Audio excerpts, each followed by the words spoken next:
Folks, we are returning with a classic episode for you. Travel back with us to 2001, where something gripped the nation. There was hysteria about it, and then people promptly forgot all about the Anthrax letter attacks. Yep. Short memory sometimes, but I'm right there too, Ben. I hadn't thought about the 2001 Anthrax letter attacks, which is fun to say, in a very long time. There's weird stuff in the saga of these letters and the anthrax and the strain and how it got there and whether or not there was inside government stuff going on. Mm-hmm. Yeah. And there's also a crazy context because this occurs just days after the events of September 11th, 2001. Very, very strange time for the news cycle, tragedy for the nation.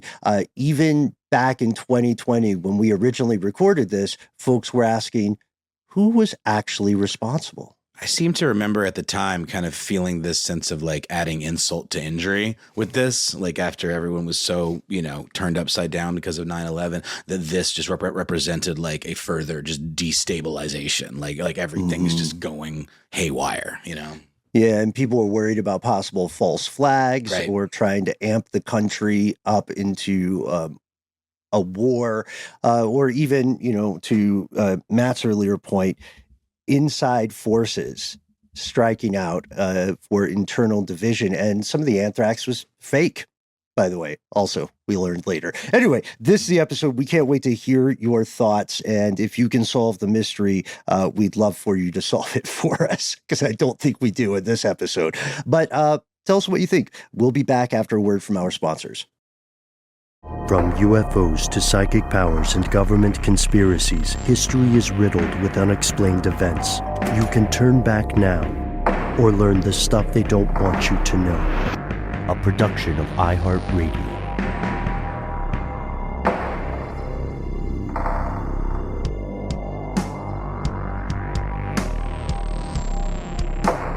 Hello and welcome back to the show. My name is Noel. Our ride or die Matt Frederick is most likely playing Best Fiends while he's on vacation. They called me Ben. We are joined as always with our super producer Paul, Mission Control Deck, and most importantly, you are here, and that makes this stuff they don't want you to know.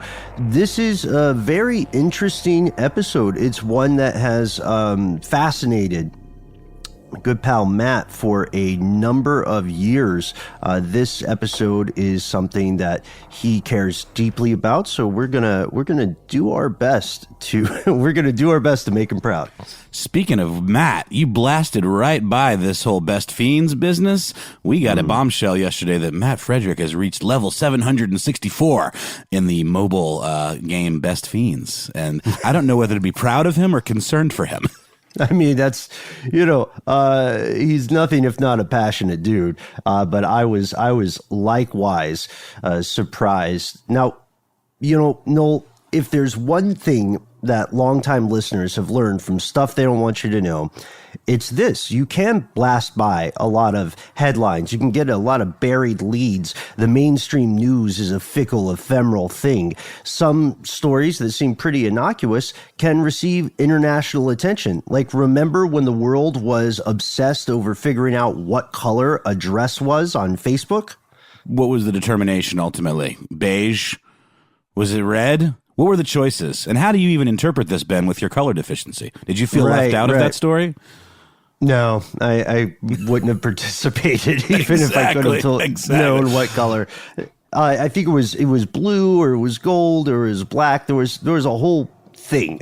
But there are other stories, though, tremendously important stories that seem to fade from the spotlight, and they're only followed up on by people in specialized internet forums or in specialized trade publications. For example, this is weird. Today's story comes to us from Josh P. Josh P., you emailed us to ask about the anthrax attacks of 2001. Now, right as we say that, a lot of us in the audience are going, Anthrax. I kind of remember that, right? I know it's a thing, but what do you mean? Well, to answer that question, we have to first tell you what anthrax is. So here are the facts. Yeah, so just to get it out of the way, no, not the thrash metal band from the 90s with that bald dude with the amazing goatee that you may have seen on episodes of Beavis and Butthead. The CDC describes anthrax as a serious infectious disease that's caused by something referred to as gram-positive, rod-shaped bacteria, referred to as Bacillus anthracus. And it is something that can absolutely sicken people when it's inhaled or when they come into contact with infected animals or foodstuffs. Another way of looking at it is that it's a spore-forming bacillus that is absolutely deadly to humans, and there are three main forms of transmission: cutaneous, which is when you contract it through the skin. Gastrointestinal, which of course is when you would ingest it when eating a contaminated food product, and then there is pulmonary, which is mainly what we're going to be talking about today, which is when it is inhaled. Yeah, that's correct. So a lot of countries have stockpiled anthrax for a long time. When you hear people talking about bioweapon research, they're usually referring to things like anthrax, because picture anthrax picture it like an agricultural product. With the right know-how, you can grow it, you can groom it, and you can change it into various mediums of consumption, right? Like you said, with oral or pulmonary or cutaneous inhalation or ingestion. So behind the scenes, while everybody is worrying about what color a dress is or what the Kardashians are doing or, what the newest season of your favorite television show is, governments and private partnerships around the world are constantly experimenting with diseases. They're refining them. You're usually going to hear about these in terms of national defense, right? Like I'm sure, if you went to the CDC, they would say, we're not making bioweapons, we're researching vaccines, right? We're trying to save people, not harm them. That's right. And you might hear a term like weaponized grade, like weapons grade plutonium or weaponized anthrax. And that just means it's refined to the point of being more easily dispersed, through, say, air ducts, in a building, for example. Or, it's when I say refined, I literally mean made into a fine substance that can be released and become very, very dangerous because it is transmitted through, airflow in the case of like a building or even outdoors. Yeah. And when we talk about these experts who are working on, depending on what you believe, working on either weaponizing diseases or on creating cures for these diseases, they also work on plans, on scenarios, right? They work on what's called emergency preparedness plans. Yeah, and the CDC on their website does have an emergency preparedness plan in place for an anthrax attack, but in my opinion, and I'm no expert, it seems pretty broad and kind of vague, almost more of a stop, drop, and roll situation than actually some sort of larger government response plan that's in place. And it's interesting, in more recent times, focus truly seems to have shifted away from, bioterrorism protection and more towards pandemic preparedness. Though, based on our current situation, that does not seem to have worked out quite so well. The jury is still out on that, but bioterrorism was much more of a top of mind thing during these attacks that we're going to talk about today. Right. Yes, fellow conspiracy realists, you may remember this story from several years ago, almost 20 years ago now. Beginning on September 18th, 2001, literally just a week after the infamous terrorist attacks on September 11th, 2001, someone started mailing letters laced with anthrax. They sent these to several places: ABC, NBC, CBS, the New York Post, American Media. That's such a benign name. American Media is probably best known as the publisher of the National Enquirer, a quite popular tabloid here in the U.S. And they also sent sent anthrax-laced letters to members of Congress. That's correct. Two Democratic senators, Tom Daschle and Patrick Leahy. On October 2nd, 2001, the gentleman at the American Media Building in Florida, which is, again, the parent company of the National Enquirer, and also The Sun, a photo editor by the name of Robert Stevens, opened an innocuously labeled envelope and was exposed to anthrax. There were various methods in these letters of dispersal, but like some of them were more successful than others. And I believe this is one where he pulled something out of the envelope and it actually kind of ejected powder into his face, and he really took a deep whiff of this substance. Yep, absolutely. That's correct. 2 days later, October 4th, 2001, Robert Stevens is diagnosed with what's called inhalational anthrax, meaning he ingested it just the way you described, Noel. Robert Stevens dies the next day, October 5th, 2001. And 3 days later, authorities start running tests on his office, on his workspace, and they find that his computer keyboard also tests positive for anthrax. This was only the first confirmed death.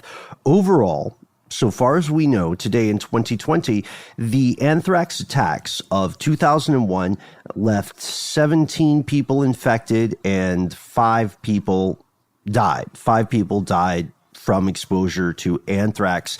This became a international story, and the problem with some of these international stories is that for one reason or another, copycats come into play. That's right. There was another copycat crime that occurred when someone else mailed fake anthrax in the form of just a harmless white powder, possibly baby powder or something like that, to the New York Times newsroom. And it was opened by a reporter named Judith Miller.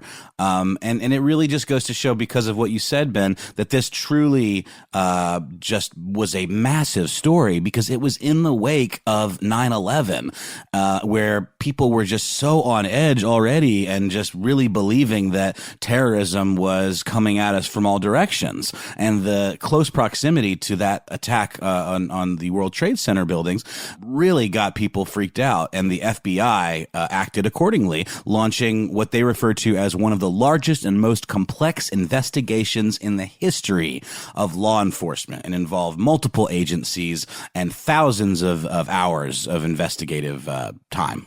So what did they find? Well, we have to remember, as you said, that this occurred right after 9/11. It is impossible to convey just how alert, how tense, how crisis ready government agencies were. You have to remember, folks, that war was in the air way before the anthrax. It was already floating around. And war is its own sort of infectious weapon, right? Its own sort of disease.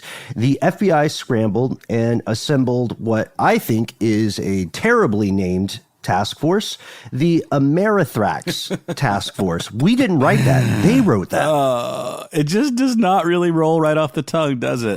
But, name aside, it was serious business. Roughly 25 to 30 full-time investigators from the FBI and the U.S. Postal Inspection Service and multiple other law enforcement agencies, as well as federal prosecutors from the District of Columbia and the Justice Department Counterterrorism Section. And as we said before, thousands of investigator work hours were involved that led to 10,000 witness interviews on 6 different continents, execution of 80 search warrants, and the recovery of more than 6,000 items of potential evidence during this investigation.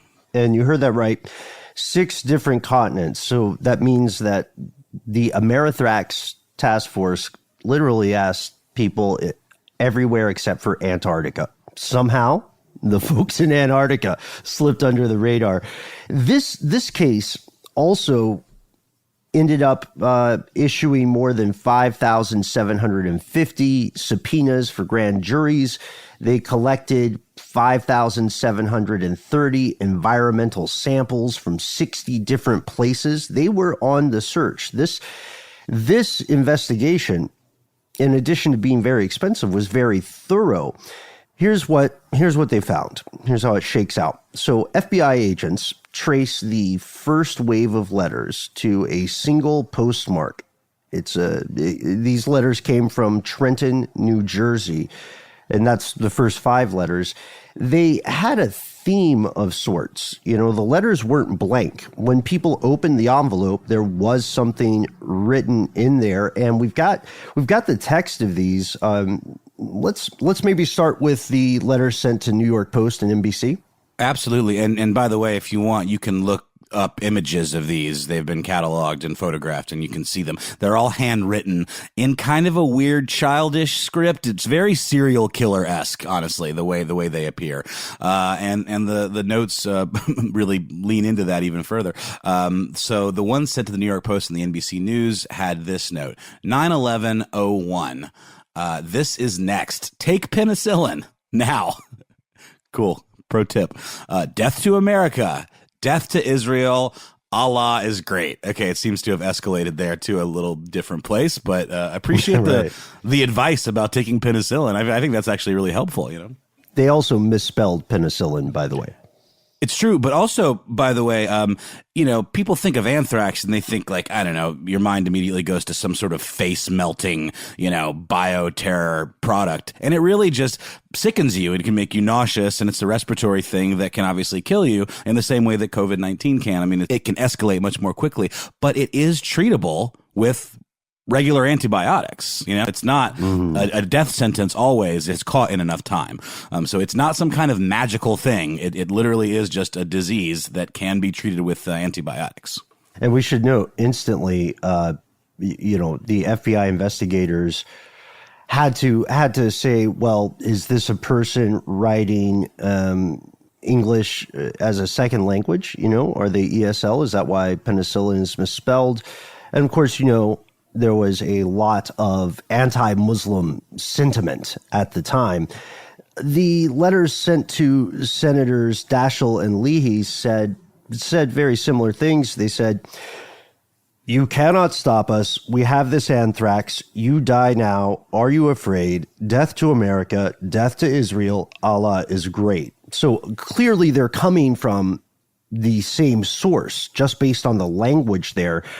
It is very difficult to describe the level of panic that occurs here. We have to remember this is, again, a week after the largest attack on American soil in recent U.S. history. Yeah, so I mean, obviously the first go-to is to investigate Al-Qaeda. The White House pressured then FBI Director Robert Mueller to establish that the letters were a second wave of attacks relating to 9/11. And it's always tough when, the brass kind of tells you what results to get. You know what I mean?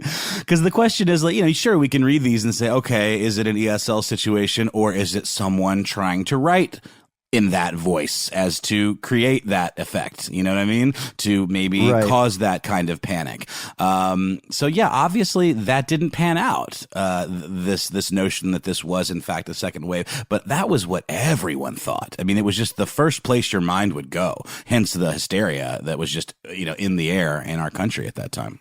Yeah. And Mueller was definitely under pressure, but from his estimation, the facts just weren't there. There was one potential link. One of the 9/11 terrorists was exposed to anthrax at some point, but that was pretty much all they could find. The initial actual suspects of the investigation ended up all being domestic U.S. residents. There were probably about 100 people or so who would have the know-how, just the know-how alone, just the expertise, not even the motivation or the opportunity. The FBI first turn to a man named Stephen J. Hatfill. Dr. Hatfill is alive today. He is a pathologist, he's a bioweapons expert, and the FBI ruined his life. Yeah, for all intents and purposes. In mid-2002, the FBI served him with a search warrant of his home, wearing hazmat suits, investigating whether he was, in fact, this anthrax killer, as was dubbed in the media at the time.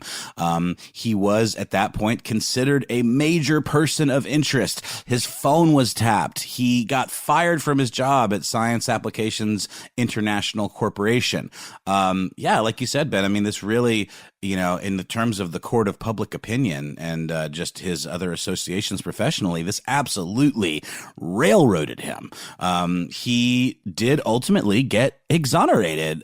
He was a very public exoneration. There's a great clip of him where he says, you know, now I can look my fellow Americans in the eye and say unequivocally, I am not the anthrax killer, you know, and he definitely got some money where his mouth was in the form of $5.8 million from the Justice Department and in two other undisclosed settlements from some of these other agencies that were involved. It was very clear that they were acting on spurious evidence at best and made really jump the gun on nailing this guy in the way they did.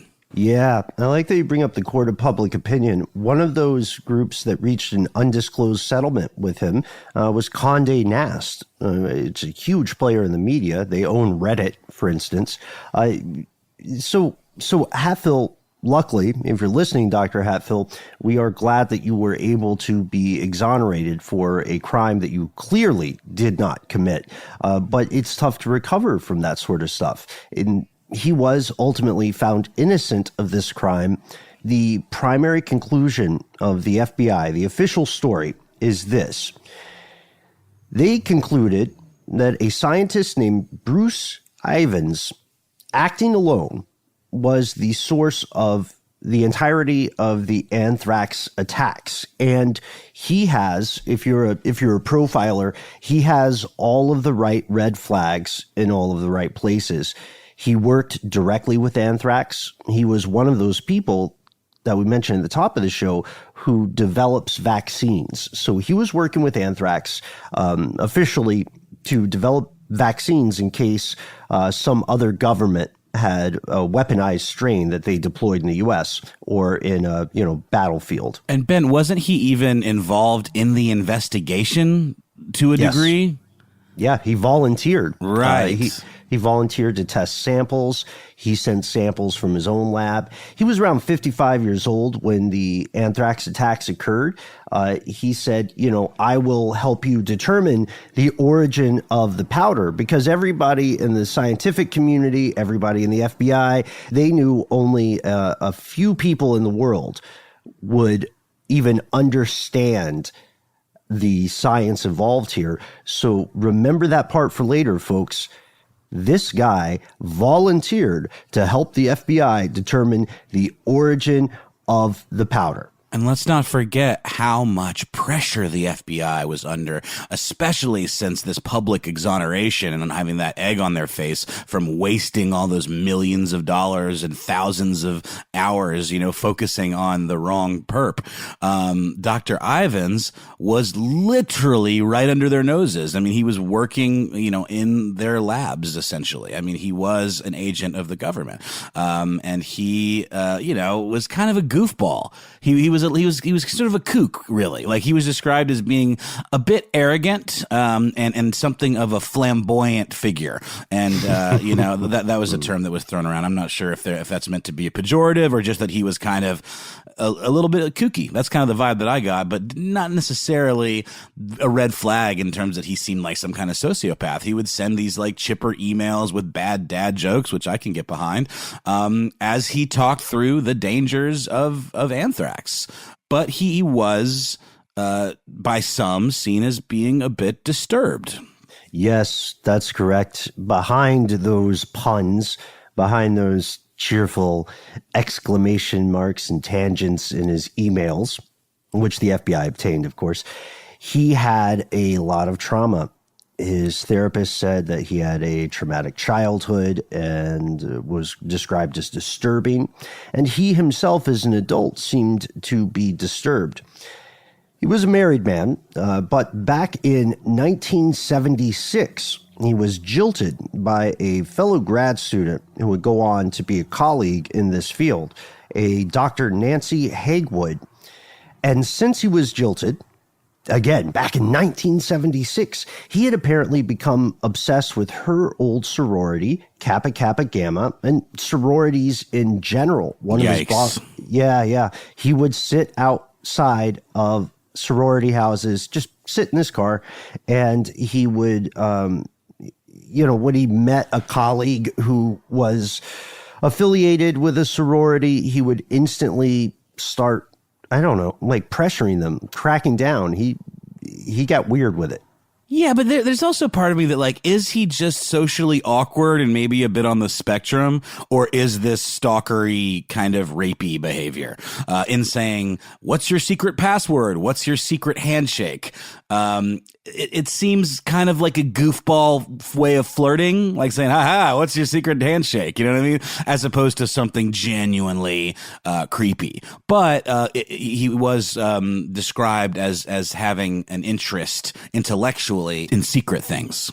Yeah, this recollection comes from one of his former bosses, Dr. Priscilla Weirick.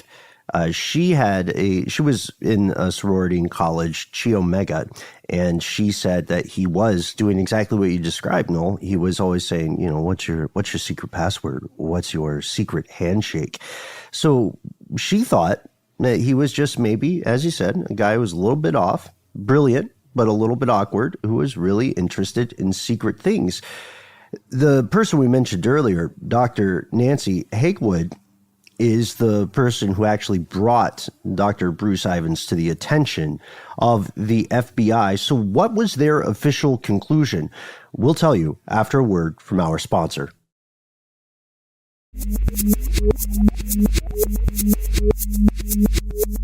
And we're back. So Noel, officially, there's no reason for us to look into this for stuff they don't want you to know, because the FBI has an official conclusion, right? Nothing I trust more than an official FBI conclusion, Ben, let me tell you.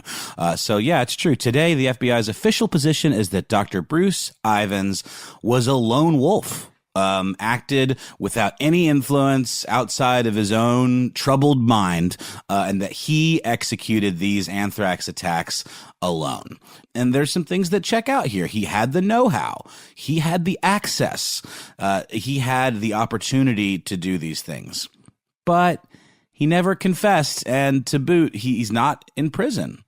Dr. Bruce Ivins took his own life. He was discovered on July 27th, 2008, unconscious in his home and taken to the hospital. He had overdosed apparently on Tylenol 3, I think is what it's called. It's a combination of Tylenol and codeine that you'd get for a toothache or a minor surgery, but taken in large doses is actually the Tylenol that kills you.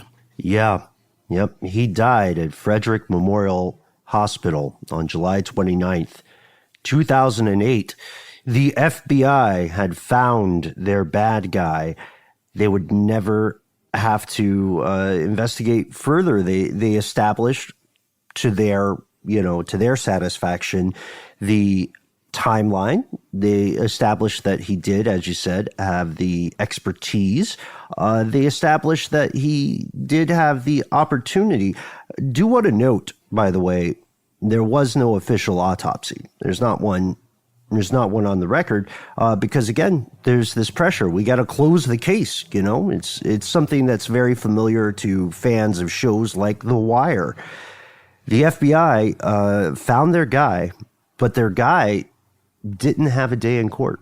No, with Ivins dead, the FBI would never have to prove their case to a jury. And we're going to get into, what their case was as we progress with this episode. But what if, Ben? What if the official story kind of peters out in 2008? What if another story begins? because the case against Bruce Ivins isn't nearly as ironclad as the news media and the press conferences and briefings from the FBI would have had viewers and citizens of the United States believe. Mm-hmm. You see, one thing that was missing from the FBI's case, one of several things, was a real motive. There wasn't one established. And this means that in the almost a decade between when these attacks occurred and when this podcast publishes, theories have proliferated. Speculation thrives even now about what actually happened. The big question, the big what if here is, what if after millions of dollars and thousands of hours, the FBI nailed the wrong man? Here's where it gets crazy. No, let's what motivation, right? I love that you pointed out the flamboyant thing, but the FBI didn't ever have like a clear, discernible reason. Yeah, and another thing we know from like murder shows is, some murders don't have to have a motive. It's not like a requirement.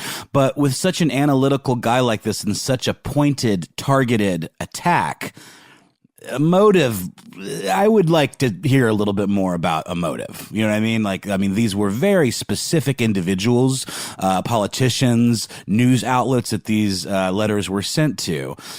Seemingly for what? We really just don't have it. Did the guy just crack?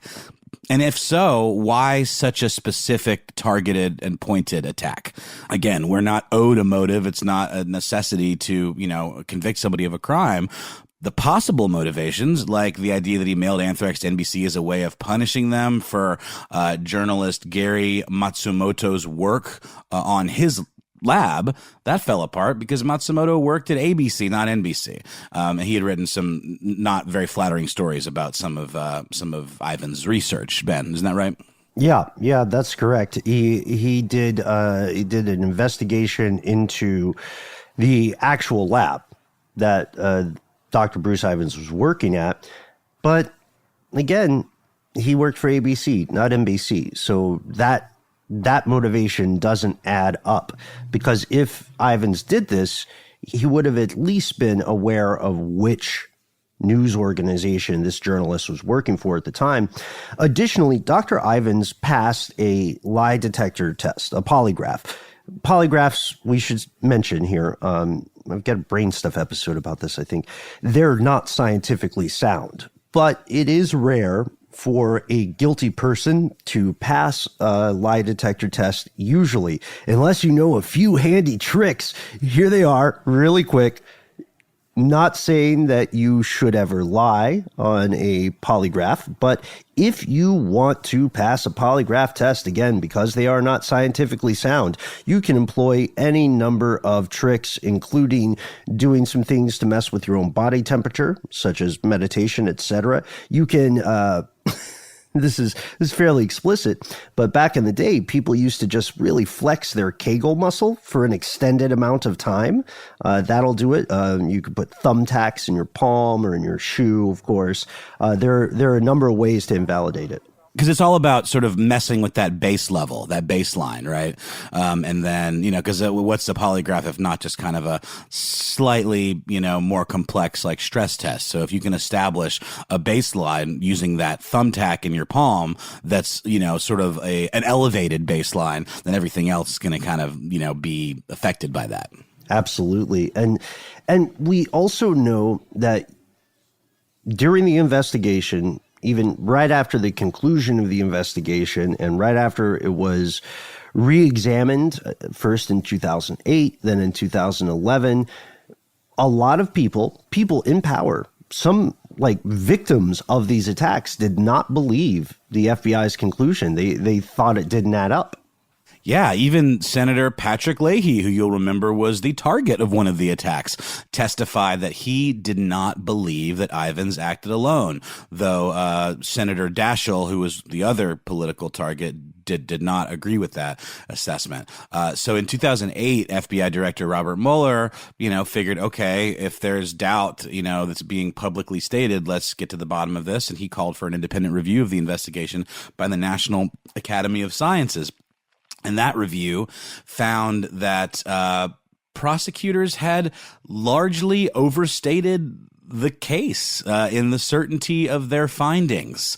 Members of that committee said that there were some newly available methods for testing these samples of anthrax to prove the FBI's case much more definitively or lead to some other suspects, but they were not interested in exploring such tests.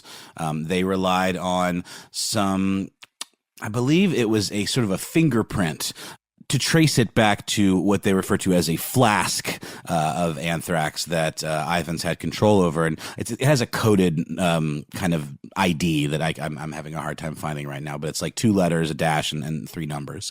And the technique involved tracing these particular mutations that they could, kind of match up with the actual the flask where it originated. And apparently they tested more than 1,000 samples throughout this investigation, and only 8 of them had tested positive for 4 of these mutations found in the germs that were sent to Congress and the news media. So this caused an issue even in the early stages of the investigation.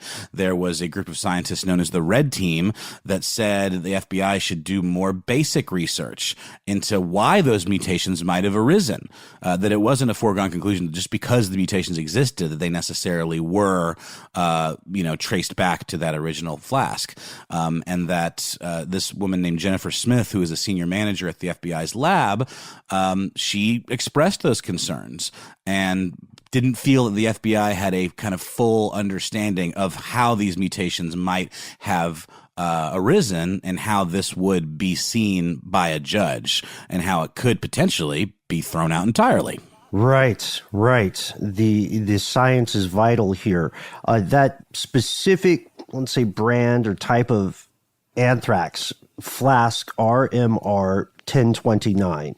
The reason we know this is because everything should be obsessively documented in the field of biohazard research or bioweapons, right? If you are working in the kind of lab or situation that Dr. Ivins was working in at the time, your interactions with every single version of every single contagion has to be documented, right? So that we know, looking at the records, we know every time the guy was in his lab. We know that his time in the lab on weekends and nights accelerated, right? He was spending a lot of time there before the attacks occurred. And we should know everything the guy touched. But even now, even in 2020, just like the experts you mentioned earlier, Noel, we find large groups of people, including some of the doctor's colleagues and some of his professional rivals, who are convinced that this man was innocent. And, the basis for their belief is not that they are in a Bruce Edwards Ivins fan club. In fact, one of the reasons that a lot of people say he's innocent is that they say the attacks were too sophisticated for this guy to have figured out himself. The argument is basically, yes, he had the know-how and the expertise to experiment with anthrax and maybe even to grow this particular strain, but he had no training in the delivery of bioweapons, which I think goes right to your earlier point about how botched this attack was. Yeah, that's true. And that honestly to me in some ways makes it seem like it could have been him, because if it were executed by a more, savvy group, then they maybe would have had a better delivery method, because, anthrax is toxic up to the tiniest particles. And like we said at the top of the show, if dispersed through ducts of an office building, could potentially infect thousands of people. And as we know, the fatality count and even just the people that were sickened by these was relatively quite low, So definitely didn't seem like it went as planned. But at the same time, the spores of anthrax were like Walter White Breaking Bad level, like strong, high quality. You could, call them something along the lines of weapons grade, which is, sort of a vague term that doesn't necessarily mean one thing, but it's the type, basically the finest anthrax grade that can be produced for bioweapons programs in either the U.S. or somewhere like Russia. I want to interject here. Yeah, the reason I think Breaking Bad is a great comparison, this is like the blue meth level of weaponized anthrax. There's a scary thing here that often gets ignored in this story, which is this. The spores of anthrax, not to get too far in the weeds, they were only 1.5 to 3 micrometers wide, individual spores. And it is fine grade. You're correct. It is Walter White level. This type of anthrax is smaller than the officially acknowledged or even open secret level bioweapons created by the US or by Russia. That should disturb people, because that means that someone, somewhere, is making something that neither world power there acknowledges. Which isn't that much of a stretch. We know that governments hold back technology all the time, and keep it for military use, and they wouldn't necessarily want to broadcast that they have that. That's not something that they just announce, hey, we made a scarier version of anthrax, you guys, check it out. But no, yep. It's true. And again, when we say fine grade, we literally are talking about the particulate size, because that's what allows it to be just dispersed. Like the wind can pick it up like a dandelion down and just carry it across the land, infecting, everything in its path potentially. I mean, obviously you have to breathe it in, but these are, they could be, just millions of tiny particles in an envelope full of powder, a powdered version of this stuff, right? And you're opening it indoors, and there are a lot of people around. So at the risk of sounding cold, it is surprising that only 17 people were infected. There's another problem with this official conclusion, and that's this.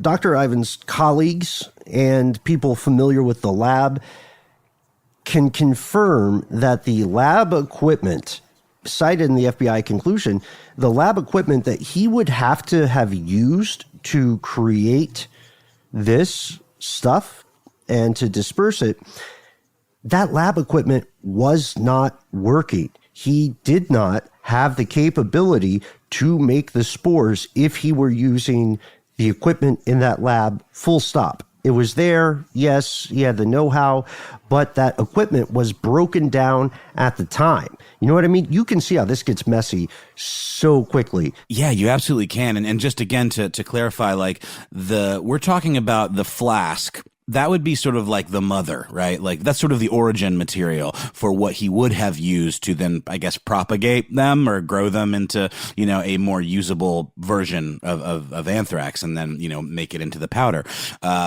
So yeah, that would require a lot of know-how and a lot of very sophisticated equipment. And if it wasn't working in his lab, what did he have a secret lab at his house? I mean, maybe, who are we to say? But it definitely was highly unlikely that he made it with this broken down equipment at his lab. And numerous government officials and scientists also believe that this official story doesn't add up. And there are numerous theories that have kind of circulated in the years since this conclusion about Dr. Ivins. And we're going to get into all of those after a quick word from our sponsor.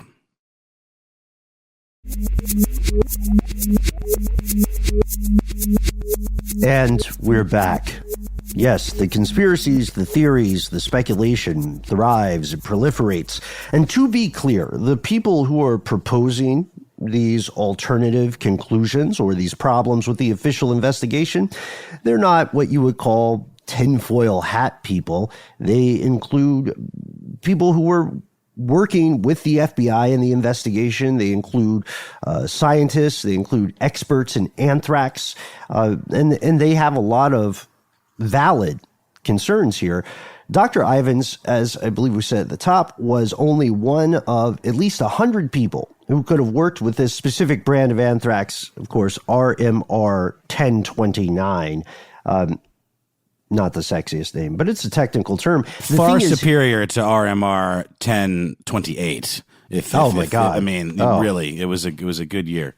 Don't even talk to me about 1028. Are you kidding? 1029. Come on, that's the connoisseur's choice, apparently. But he was not the only person who would have touched this. Also, the FBI did not have a peer review of their conclusions, of the scientific end of it during their investigation. The science, in short, to be very clear, the science was not there. Yeah, taking it a step further, even a 2011 review of the investigation was not able to rule out the possibility that someone or some group other than Ivins committed the crime.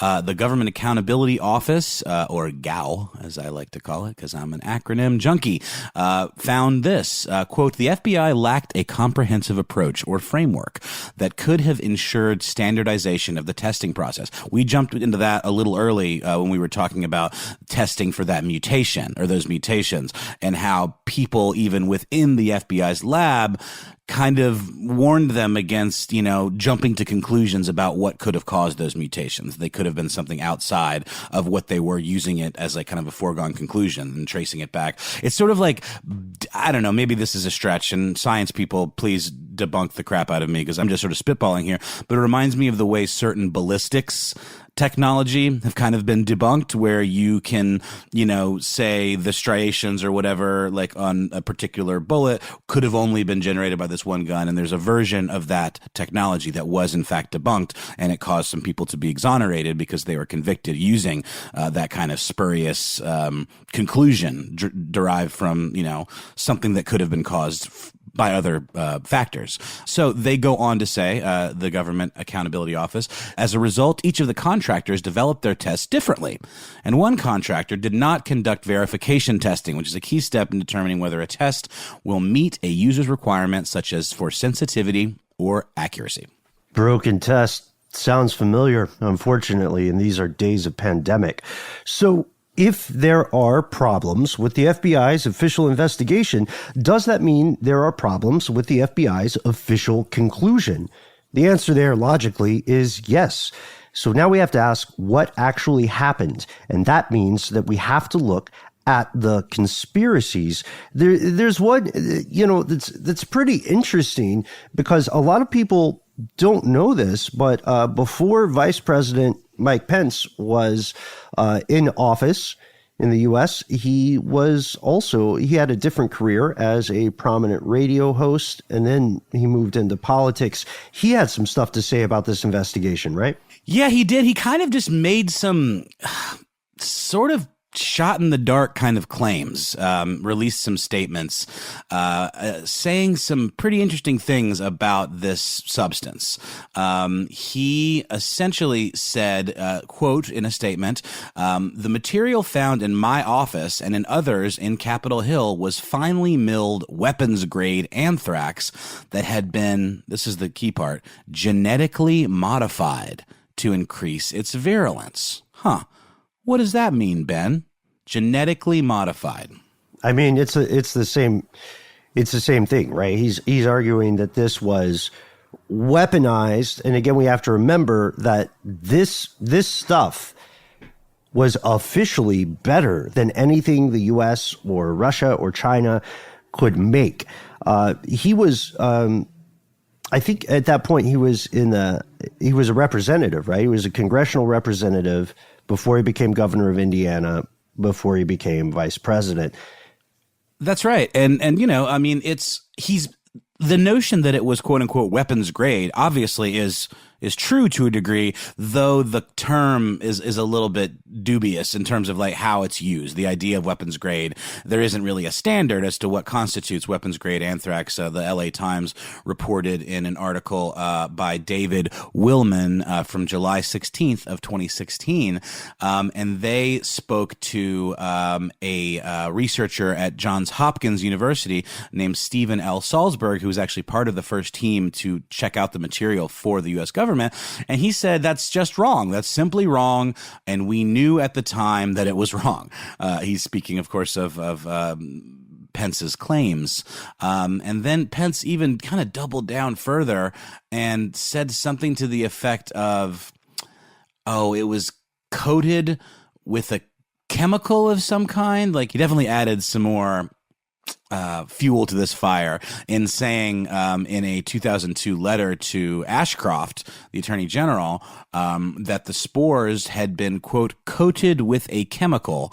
And that had also been disproven by scientists at the Sandia National Laboratory in New Mexico. Yeah, a few months before he told Ashcroft that. That's right. And I don't know, I'm fascinated by this idea of it being genetically modified. And it's interesting, too, because Colin Powell, who is the Secretary of State, he used this as, we know was a thing, in terms of weapons of mass destruction. He used this as another call to kind of go to war with Iraq. To support military action against Iraq, that, tying these anthrax attacks, and as we did 9/11, which we now know really wasn't the case at all. And we used that as an excuse to go to war with Iraq, and that sort of got us embroiled in the Middle East in a way that we're still kind of dealing with today. Still friends with the Kingdom of Saudi Arabia, though. You want to kill some journalists? You want to support some terrorists? That's fine. We'll see how oil prices affect that geopolitical relationship, but that's a story for another day. You're right. People immediately tied this to terrorism. Death to America, death to Israel, Allah is great, so on. We also have to remember that at this time, millions of innocent Americans are being vilified in the media for their religious beliefs, right? It's as dumb and disgusting as any other sort of prejudice. So when we're talking about the belief of terrorism or something, or, the idea that religiously motivated terrorists might have perpetrated the anthrax attacks, we're specifically talking about Al-Qaeda. We're not talking about some general amorphous thing. We're talking about a real, concrete, discrete, existing organization that did have a track record, a rap sheet of committing terrorist acts. Absolutely. And let's also remember that this was used as kind of, a media device. Powell held a press conference where he had a vial of white powder in his hand, a small amount, and he said that a teaspoon size quantity of anthrax in one of the letters had, driven Washington into a state of chaos, killed two postal workers. And he suggested, very pointedly, that Iraq had stockpiled enough anthrax to, quote, fill tens upon tens upon tens of thousands of teaspoons. Right. So, he's definitely trying to stir up some. It's a fear mongering move, is what it is, and maybe it's well intentioned, but it seems to me like a pretty callous maneuver. I'm just laughing because I think that's a fantastic example of just how far we in the United States will go to avoid using the metric system. That's right? so funny. It's true, though. He's like, put it in a number people can understand. Tens upon tens upon tens upon tens. Mm-hmm. If each spore of anthrax was the size of an Oreo and you stacked them on top of each other, they could reach, whatever. As long as we don't use the metric system, that's one of the big rules. But there's another conspiracy here: the idea that the idea that the threat came closer to home, the idea that this was a false front. or that some faction of the U.S. government actually planned this attack. You can imagine that for the people who believe 9/11 itself was a false flag, the Anthrax attacks of 2001 were just another planned event or another sequence in a larger plan, another inside job. You know, this school of thought frames those attacks as a plan B, a backup measure, just in case 9/11 was not enough of a push to make the public and the government move forward with certain actions. Then this sort of the equivalent of a double tap would ensure that the public moved in the direction that these powers, whoever they are, wanted. You know, it's strange because there's something comforting. This is weird, but walk with me here. There's something comforting about the idea that there is a grand design. You know what I mean? The idea that the same people who cannot get their stuff together on any given Tuesday are somehow also capable of this Rube Goldberg-esque control of the past, the future, and the present. I don't know. I feel like the idea that there's super villainy at work and a grand conspiracy is much more comforting than the other side of the coin, which is that it's just chaos. right. That maybe there's another conspiracy theory is that the FBI is covering up for governmental incompetence. Like what about that political pressure? Like what if they just, what if they had people breathing down their necks saying, close this case now? Find me a person. Who's the creepiest guy that we know has touched anthrax? This is the lowest hanging fruit possibility of them all. I mean, it makes the most sense. You want to save face. You want to get the job done, even if it means putting away the wrong guy. Maybe they even had a hand in his suicide. Crazier things have been reported, in terms of the government's involvement in assassinating folks and, trying to cover that up, So I have no problem believing this. And I find the false flag narrative to be just such a go-to kind of Looney Tunes one. Like, people are saying that about the COVID situation right now, that like it's a fault. Like, some people that don't believe that it's real, I equate it to like Holocaust denial or something. It's like, dude, there's bodies piling up. They're making like, ice skating rinks in New York into makeshift morgues. Like, it's real, like, move on. Yeah, I would say, to that point, the U.S. government is such a Byzantine, complicated, maze-like structure with so many people involved and so many groups involved that it is completely possible for factions of the U.S. government to do things that the other groups in the government don't know about or would object to. Like the CIA is the go-to example there. They're doing all sorts of dirty stuff, and there are people who are supposed to have oversight of that organization, and they have no idea what's going on. They're in the dark. And the FBI has done some very filthy things too in the past. So I can see where this is coming from. At this point, there is no conclusive proof that anyone affiliated with the government in a law enforcement capacity conspired to mail anthrax to people. But the problem remains. This is the biggest problem here.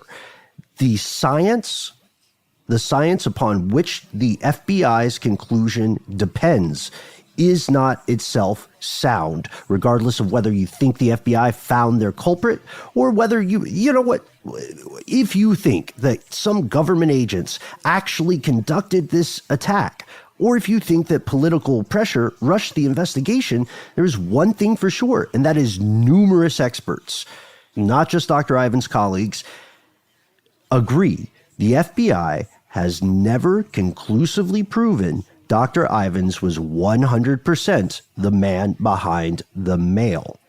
And all that lab work, that is what the case hinges on. And it's not solid. There's a really fantastic series on ProPublica, one of which was FBI's science good enough to ID Anthrax killer? And we talked about this a little bit earlier, but just to hit home again, to quote the article, investigators had invented a new form of genetic fingerprinting for the case, testing anthrax collected from U.S. and foreign labs for mutations detected in the attack powder. Out of more than 1,000 samples, only 8 tested positive for 4 mutations found in the deadly germs sent to Congress and the news media. Even so, the outside scientists, quote, known as the Red Team, just saying this is a quote, urged the FBI to do more basic research into how and when the mutations arose to make sure the tests were sound and the results unchallengeable. And they didn't do that. So, this review showed that the FBI definitely overstated its case and possibly would not have gotten a conviction. In fact, seems to me quite likely would not have gotten a conviction against Ivins because they based their conclusions on some pretty shaky science. And what does Dr. Ivins think? We'll never know because, again, he died of an overdose of Tylenol codeine, or as he said, no, Tylenol 3, that was ruled a probable suicide. So he never got his day in court. And technically, in this country, days in court are, they're a thing. They're a tradition that we like to say we practice. But you know what I mean. Oh, I know. It's a formality at times. It seems really just kind of like a smokescreen of, hey, look, justice is being carried out, but it quite often is not, there is that court of public opinion. And this is really all Dr. Ivins truly got tried in. And he was pilloried and he, lost his life because of it. And, he may have been a weirdo and he may have had a hand in this, but I don't buy that he was acting alone if he had anything to do with it at all. Yeah. That's the issue. There's one person that we should introduce here toward the end of this episode, and that is Claire Fraser Liggett. She was a pivotal member of the Anthrax. God, I can't believe that's the real name. The Anthrax investigation. She was a genetic consultant working with the FBI, one of those people who helped nail down the specific type of anthrax. Let's give the last word to her. Again, this is an expert. This is one of the protagonists, right? This is a person who's attempting to solve this case. And she says, quote, "This was not an airtight case by any means. I think that for an awful lot of people, there is a desire to really want to say that, yes, Ivins was the perpetrator. This case can reasonably be closed and we can put this tragic chapter in U.S. history behind us. But I think part of what's driving that is the fact that if he wasn't the perpetrator, then it means that person is still out there." So if not Bruce Ivins, then who? That's the question we leave you with today. What do you think? Please let us know. You can write to us in the usual places, the social medias, or we're some form of conspiracy stuff or conspiracy stuff show. You can also find us as individuals on social media. I am on Instagram at HowNowNoelBrown. And you can find me on Twitter at BenBullenHSW. You can also find me on Instagram in a burst of creativity, calling myself at Ben Bullen. Do you hate social media? Totally get it. Why not leave us a message? Give us a call. You can reach us at 1-833-STDWYTK. Feels weird when we're not saying it together. I miss when Matt says this. I hope he likes this episode. I do too. I really hope he likes this episode, and it's a bummer that he isn't here for it, but I hope we did him proud. And speaking of Matt, if you call that number that we just mentioned, even now while Matt's on vacation, he may give you a call back. No promises, but he's been known to do it. He's a lovely man and would love to talk to you. Consider, I wouldn't even say that's a promise. I would say consider it a warning. Be careful which doors you open. Exactly.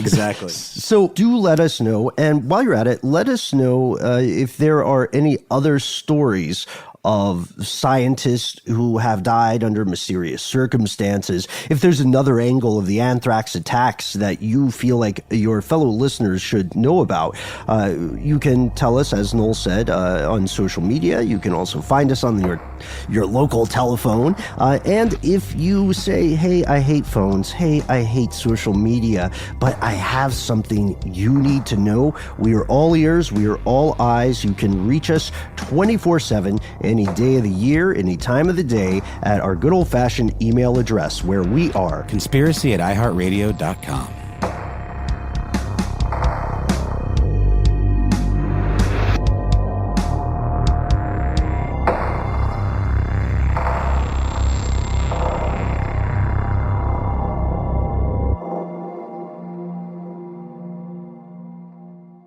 Stuff They Don't Want You to Know is a production of iHeartRadio. For more podcasts from iHeartRadio, visit the iHeartRadio app, Apple Podcasts, or wherever you listen to your favorite shows.